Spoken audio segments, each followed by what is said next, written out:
Sosialin'ny mponina kosa miverina indray ny olana eo amin'ny fitobahan'ny fako amin'ny toerana maromaro eto an-drenivohitra anisan'ny mampitaraina ny mponina eny amin'ny faritra tsara honenana izany miparitaka izay tsisy tokoa mantsy ny fako eny amin'ny faritra iny ary ahina ny mety sy ny fiatraikany izany amin'ny fahasalaman'ny mponina.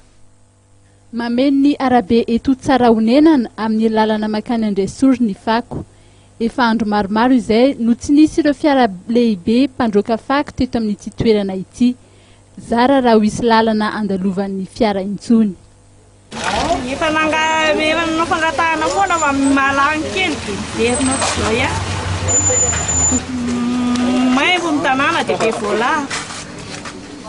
Mivangongo ny fako, miparitaka ny loto, manampy izany ny fofona sy ny lalimanga ka atahorana hiteraka voka-dratsy eo amin'ny fahasalamana izany.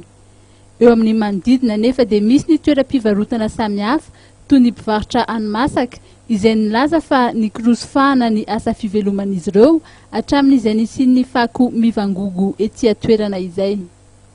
Tena misy mihitsy nanentana midinay raha malafo 5,000 androany ohatra dia 500 isa lafinay. Ny fangatany manokana angamba mba hasorina matetika ilay fako.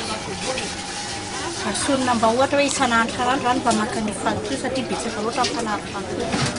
Mba hisoroana ny mety ho fianaky ny aretina samihafa mety ateraka izao fiparitahan'ny fako izao dia ilaina ny fandraisana fepetra mba ahafahana miaina ao anatin'ny tontolo lavitry ny loto raha ny hevitry ny olom-pirenena ka tokony atao lahara-pahamehana ny fitandronan'ny fahadiovana.